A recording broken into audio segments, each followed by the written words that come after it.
Chapter 1. Uninvited Guests. The salty, biting wind of the Atlantic whips my hair across my face the second I step out of the Uber. I pull my cashmere cardigan tighter around my chest, a useless shield against the chill. My first year at Stanford Law is over, finals crushed, papers submitted, rank secured, and the relief should feel like a breath of fresh air. Instead, the atmosphere here in the Hamptons feels heavy, charged with the kind of static electricity that comes before a summer storm. I drag my sensible carry-on across the crushed white gravel of the driveway toward the massive double doors of our estate. The relief of being home after months of relentless studying in California is immediately replaced by a prickle of unease. Something is wrong. The security gate wasn't just closed, it was manned by a private security detail I didn't recognize. Men in dark suits with earpieces who barely acknowledged me as they buzzed me through. The house itself, Graycliff, the shingle-style mansion my mother and I have lived in since the divorce, looks the same from the outside. Manicured hedges, gray cedar siding, the sprawling porch. But as I push through the heavy oak front doors, the vibe shifts violently. The familiar scent of fresh peonies and mother's vanilla candles is gone, obliterated by something heavier, muskier, and undeniably expensive. A blend of aged scotch, mahogany, and the sharp, lingering bite of cigar smoke. It smells like money. Not our money, aggressive money. The grand foyer, usually a bright, welcoming space, feels like a boardroom.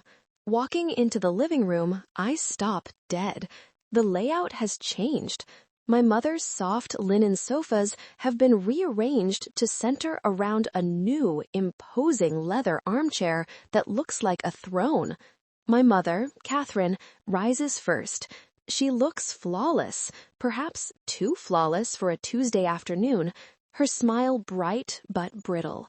"Elena, darling, look at you. You're finally home." She hurries toward me, her heels clicking on the hardwood, and pulls me into a hug. She smells like Chanel No. 5 and high anxiety. "It's done, Mom," I whisper, dropping my bag. "Exams are over." She pulls back, gripping my shoulders. Her eyes are wide, darting slightly. "I knew you'd ace them. You're brilliant." She pauses, her smile tightening. "Now, come. There is someone very important you must meet. We have news." The man in the leather armchair is Richard Sterling. I know the face from the Wall Street Journal and Forbes lists. For the past 6 months, he's been the private investor my mother has been seeing, a relationship she kept vague and distant. He is exactly what the tabloids say. Silver-haired, impeccably tailored in a suit that costs more than my tuition, and exuding the kind of cold power that freezes a room. "Richard," my mother says, her voice trembling with a desperate need to please, "this is my daughter, Elena, future Supreme Court Justice." He stands slowly, buttoning his jacket. He looks at me not like a stepdaughter, but like an asset in a merger acquisition. "Elena, a pleasure.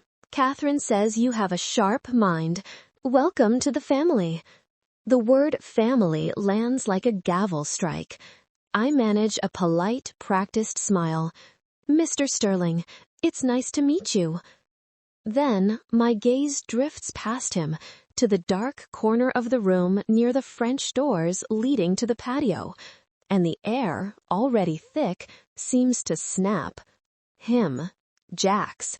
I'd seen the paparazzi photos, of course, the rebellious son, the Sterling scandal, but the pixelated images on gossip sites didn't do him justice.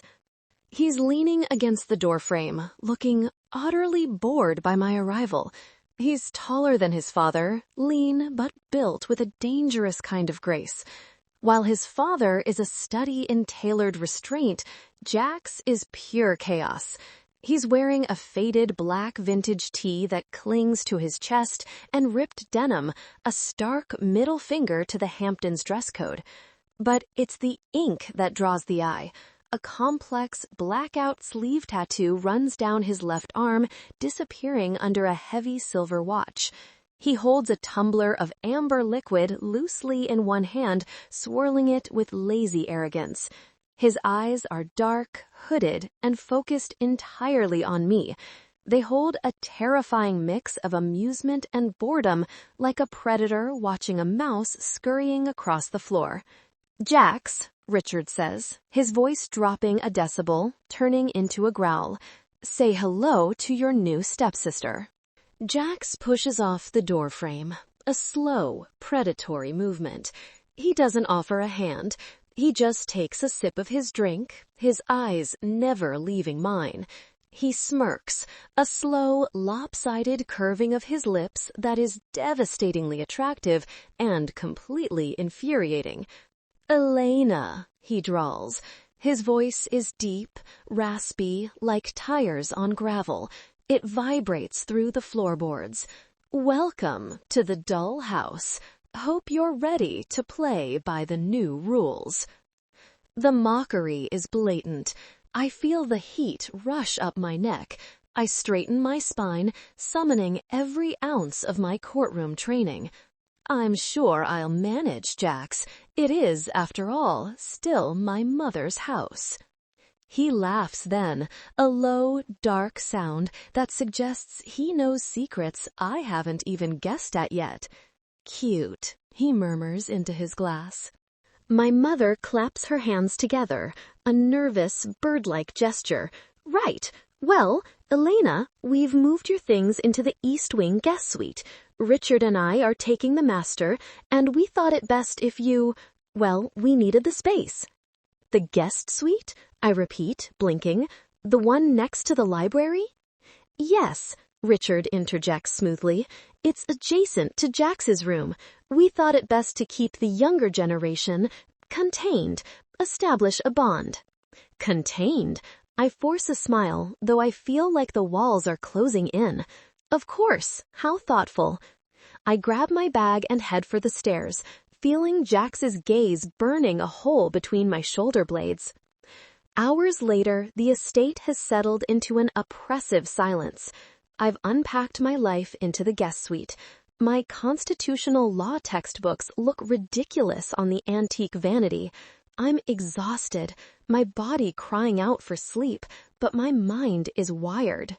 I shower, scrubbing the travel grime away, and pull on an oversized t-shirt.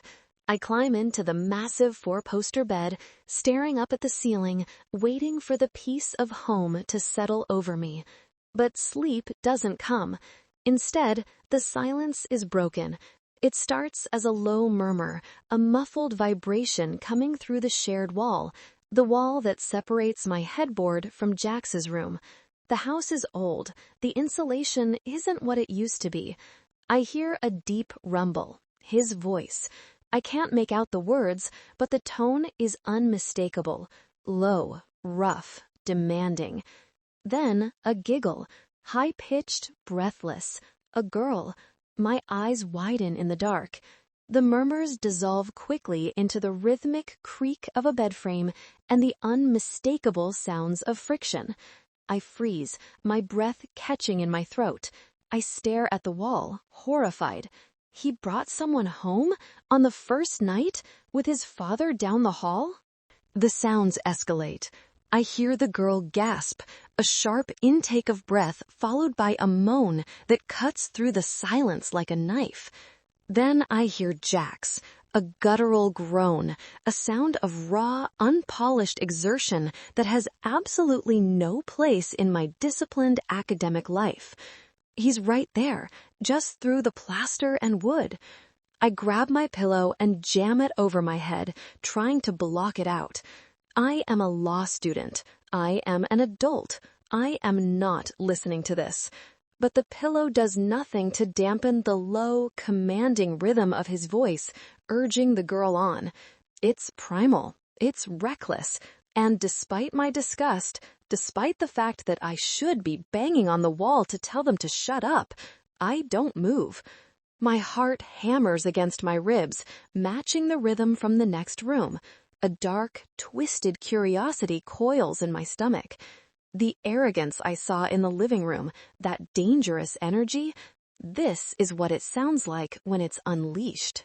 I lie there in the dark, paralyzed and burning with shame, trapped in the guest room while the bad boy next door breaks every rule of decency, ensuring that my first night home is anything but peaceful.